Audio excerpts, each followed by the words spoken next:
Have you ever wondered why Indian journalists do not go to the land of the UK and make a documentary on the British daughters or their poor people? Have you ever wondered why Indian media do not go abroad to make a documentary on American or European slums and highlight other nations' sufferings and problems? It is because Indians prefer to first fix their own problems, and by doing that, they set up a great example of practicing and not only preaching. They say that the 21st century belongs to Asia, and within Asia, the world has already started to witness the sensational rise of the ancient power India, which in the 21st century will be reclaiming what rightfully belonged to them right through the human history. In my previous documentary on the economy of India, I have already covered a lot of India's industrial sectors that are witnessing a great rise. But India's growth story is more than that. There are many more sectors which are witnessing dramatic rise and have the ability to inspire the world. Food industry.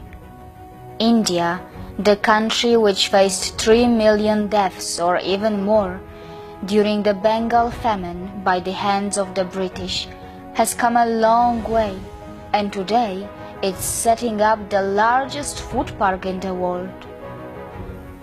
India has bounced back from the food insecurities of the early post-independence era to the current India, where in its cities governments are running budget meal systems like Jan Ahar, where one could eat a full meal for just a few cents. And there are many other social welfare schemes like that. Besides, India's temples are also running cheap and organic food canteens, where one could have nutritious and clean food in just $1 or $2 or even free. Further, who could forget the great Sikh people of India who serve absolutely free food to everyone, every single day at any given time of the day, and not just to Indians, but any human regardless of what country or religion they come from. And not just that. Today, Sikh temples have been providing free food for the poor British people on the land of the UK and in other parts of the world as well. Power sector. India, which also has nuclear power plants, is now focusing on green energy as well. In case you are starting to worry that India will do what China and the USA did to the environment, here is good news. Even with its massive population and exploding growth, India comes nowhere close to the per capita carbon dioxide emissions of other nations. India is developing in times when the green energy technology is no big deal. India has already taken huge steps in order to be the green energy hub of the world. Did you even know that India has some of the world's largest solar power plants? Telecom sector. India is currently the world's second largest telecommunications market. Did you know that Indian telecom companies are expanding to other parts of Asia and Africa already? Besides, in a few more years, India will emerge as a leading player in the virtual world with almost 700 million internet users out of the 4.7 billion global users, according to a report by Microsoft. Dairy sector. The indigenous holy cows of India are truly holy when it comes to the quality of their milk. Did you know that the indigenous Indian Vedic cows produce A2 milk, which according to the scientists is considered the best type of milk for human consumption? It is not a surprise that Brazil, which is now a big player in dairy, realized it a long time ago and imported Indian breed cows. India has always been as one of the top milk producing countries in the world.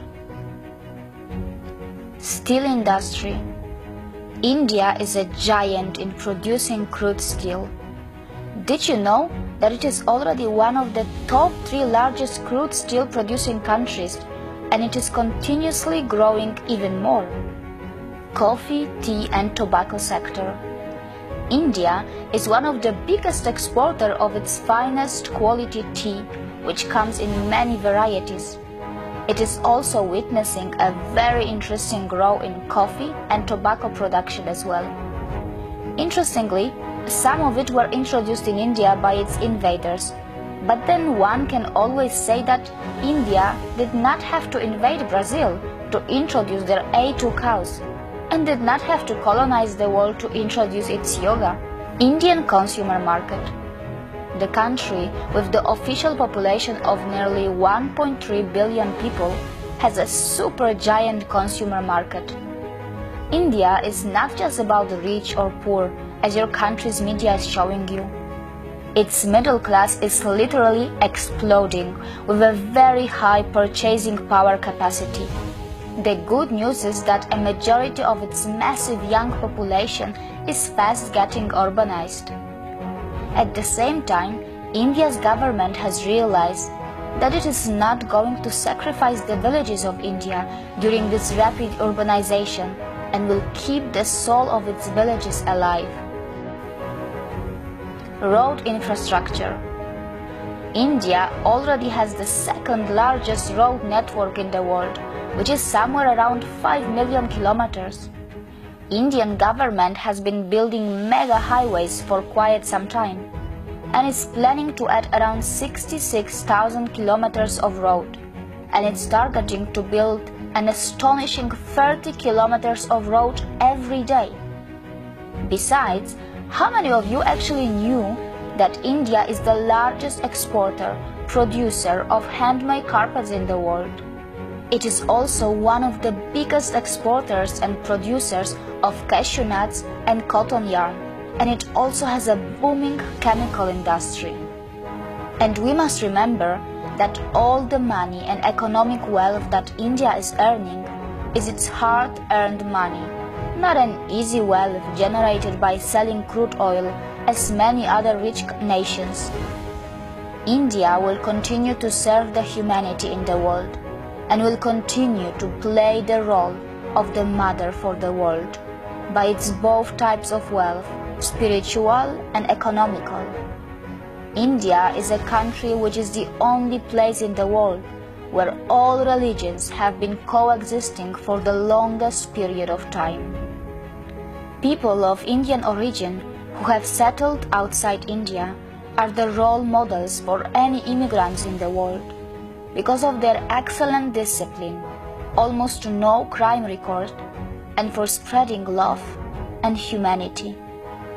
Indians are perfectly mingling in the international society by participating actively in the foreign lands growth, and are also sticking to their own roots and great culture by serving the Mother India in so many ways.